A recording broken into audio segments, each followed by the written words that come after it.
Habari leo magazetini. Today in media. Aujourd'hui dans les médias.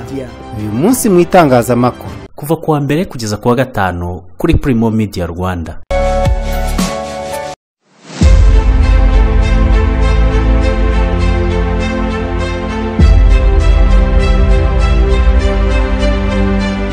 Nongeye kubasuhuza ndabifuriza kugira ibihe byiza nshuti bakunze wa Primo Media Rwanda. Turi kwa mbere tariki ya 8 z'ukwezi kwa gatanu kwa 2023.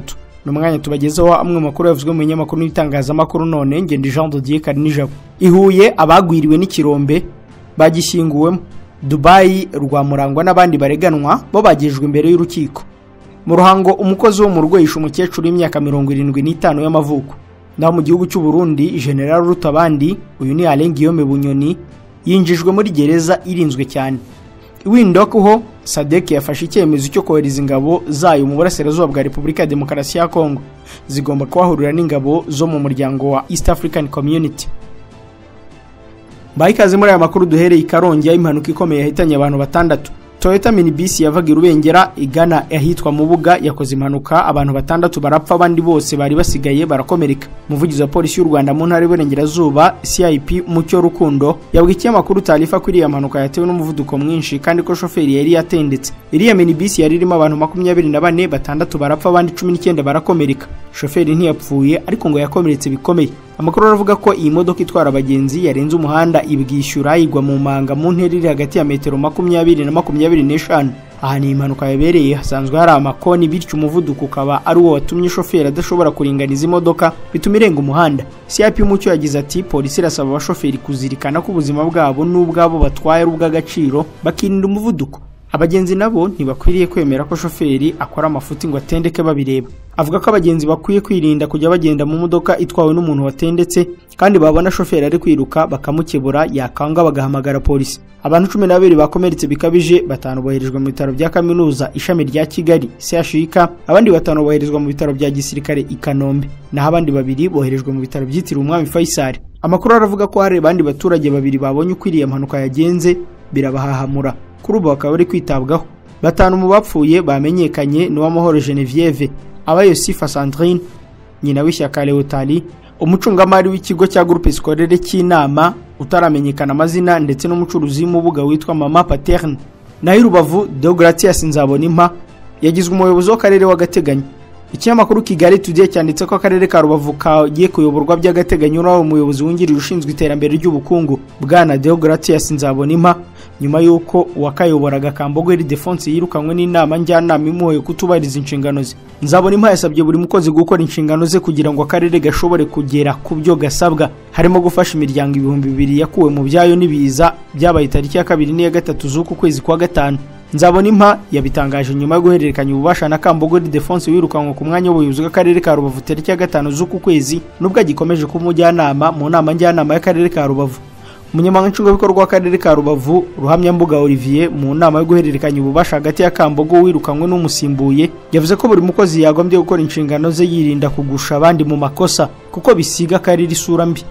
Kambogo wirukanywe yashimye abakozi b'akarere n'abaturage bamufashe gushyira mu bikorwa inshingano yari afite, asaba ko ibyo bafatanyije gutangira bikomeza. Kambogo avuga ko ashimira abakozi bose ariko akabasaba kudakorera umuntu ahubwo bazakorera igihugu, akanabasaba ko imihigo batangiye bakwiye kuyisa kandi babigeraho bakamutumira bagafatanya guserebura. Perezida w'inama njyanama y'akarere ka Rubavu Dr Kabano Inyase yavuga ko igihugu kidashobora kwibagirwa umwana wacyo ndetse ko kitazibagirwa Kambogo Ildefonse wayoboye akarere ka Rubavu mu myaka 2, amwifuriza amahirwe mu buzima yinjiyemo ariko musaba gukomeza gukorera igihugu. Aha muri Rubavu ariko abaturiye umugezi wa Sebeya ngo bagiye kwimurwa.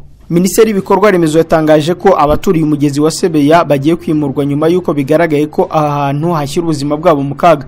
Umugezi wa Sebeya ukora ku mirenge ya Kanama, Rugerero na Nyundo mu karere ka Rubavu, aho mu bihe bitandukanye imvura yagiye igwa ukuzura amazi n'ibikorwa remezo n'ibindi bikarengerwa. Isuri n'imyuzure bituruka ku misozi yo mu turere twa Rubavu, Ngororero, Rutsiro na Rubavu niyo yisuka mu mugezi wa Sebeya ukangiza byinshi. Ibiheruka nibyo ku itariki ya 2 n'iya 3 z'uku kwezi byahitanye abaturage bo mu karere ka Rubavu n'abandi bo mu tundi turere dukoraho umugezi wa Sebeya. Byanangije kandi ibikorwa remezo bifite agaciro kasaga miliyari 130 z'amafaranga y'u Rwanda. Umunyamabanga wa muri Minisiteri y'ibikorwa remezo Habimana Fidele yavuze ko ibi biza byasenye inyubako z'abaturage cyane cyane hafi y'umugezi wa Sebeye. Avuga ko kuri ubu hari gukorwa ibarura kugira ngo higwe uburyo abaturage bakwimurwa bagatuzwa ahandi hantu. Habimana yabwiye ikinyamakuru igihe ko mu byo bari gutekereza harimo ko abaturage bashobora gutuzwa mu mudugudu w'ikitegererezo wa Muhira mu murenge wa Rugerero mu karere ka Rubavu. Biteganyijwe ko mu kwezi kumwe uyu mudugudu uzaba wamaze gutunganya. Ibindi byangiritse biturutse kuri ibi biza biherutse kwibasira uburengerazuba n'amajyaruguru harimo n'uruganda rw'amazi rwa Gihira ruha amazi abaturage b'i Rubavu, handi habaye ikibazo cy'amazi akaba ari muri Rutsiro kuko narwo rwarengewe n'isuri. Habimana yavuze ko mu rwego rw'ibikorwa remezo kandi imihanda yagiye isenyuka, ariko kuri ubu ibikorwa byo kuyisana kugira ngo yongere ibe nyabagendwa bikaba bisa n'ibigiye kurangira. Ikinyamakuru Primo akadomorwa uyu munsi cyanditse inkuru ifite umutwe ugira uti Dubai Rwamurangwa n'abandi bariganwa bagejejwe imbere y'ubutabera.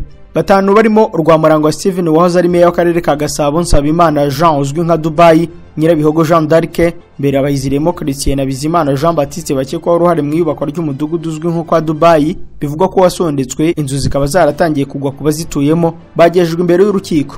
Mu gitondo cyo kuri uyu wa mbere tariki ya 8 nibwo abagabo bane n'umugore umwe bagejejwe ku rukiko rw'ibanze rwa Gasabo. Ni urubanza rwitabiriwe n'abantu benshi cyane ku buryo icyumba cy'iburanisha cyari cyuzuye. Ni urubanza rwitabiriwe n'abantu benshi cyane ku buryo mu cyumba cy'iburanisha hari huzuye. Bamwe bakaba bari kurukurikiranira mu madirishya.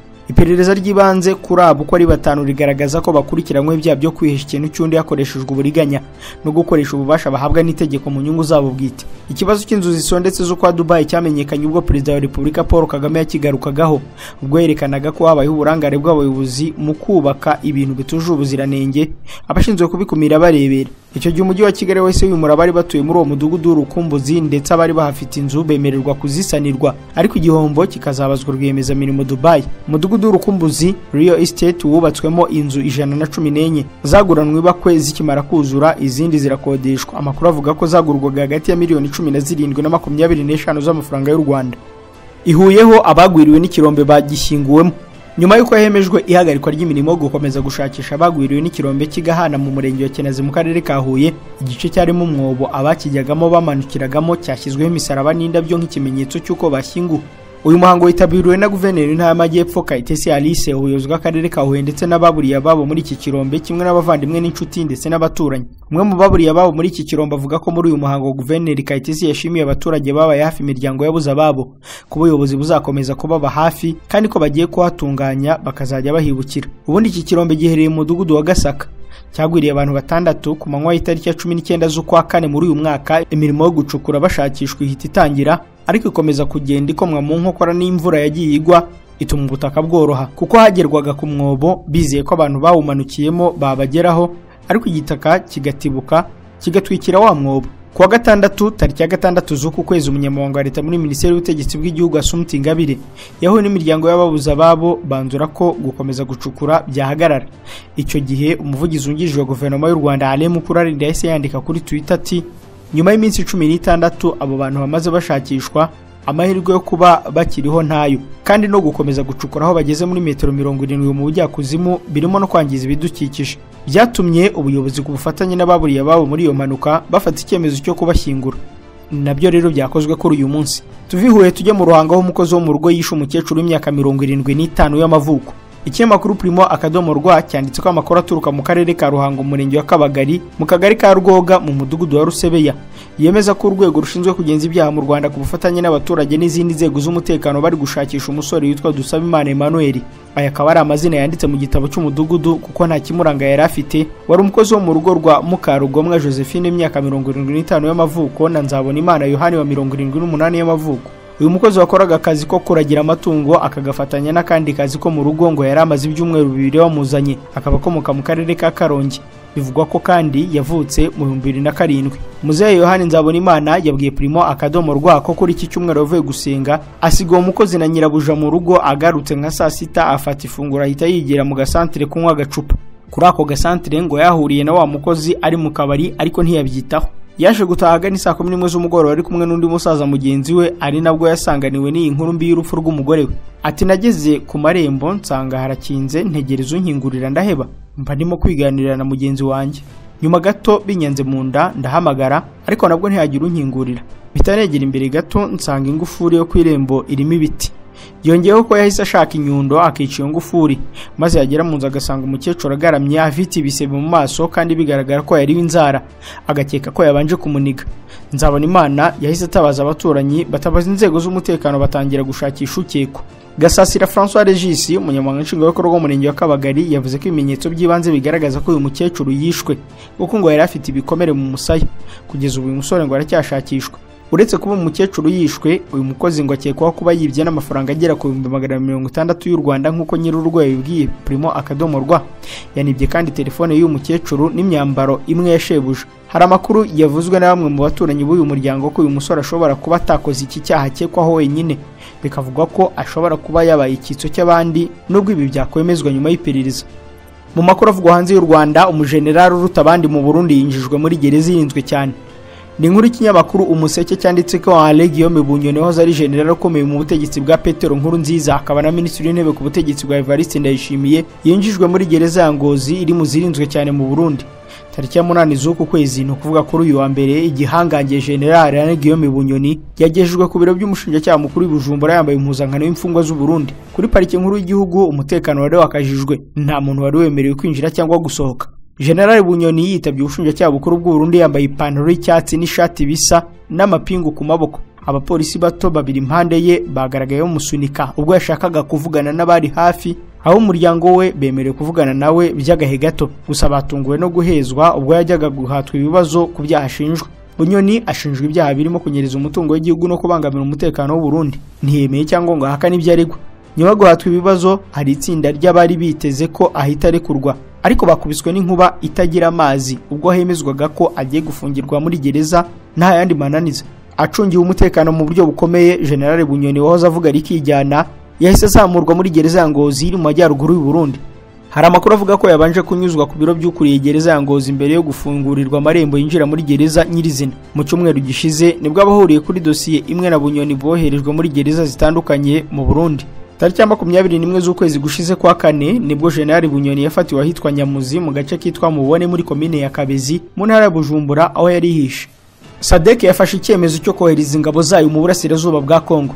Umuryango w'ubukungu uhuje ibihugu byo mu majyepfo ya Afurika SADC kuri uyu wa mbere wemeje kohereza ingabo mu burasirazuba bwa Repubulika ya Demokarasi ya Kongo, ariko ntiwemeza itariki cyangwa umubare w'ingabo zizoherezwa mu nama yabereye i Windhoek mu murwa mukuru wa Namibia.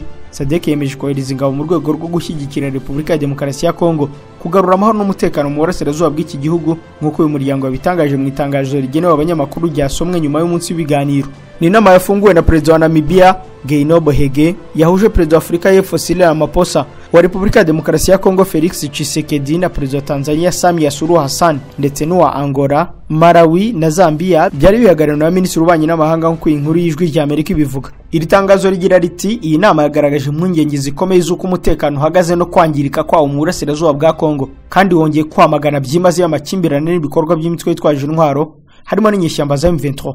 Inama yabereye i Windhoek yanasabye ko habaho inzira ihuriweho hashingiwe ku bikorwa biriho, hashingiwe ku masezerano y'ibihugu bibiri cyangwa byinshi mu karere k'iburasirazuba bwa Kongo gafite ibibazo. Isaba guverinoma ya Kongo gushyiraho ingamba zikenewe kugira ngo habe imikoranire myiza.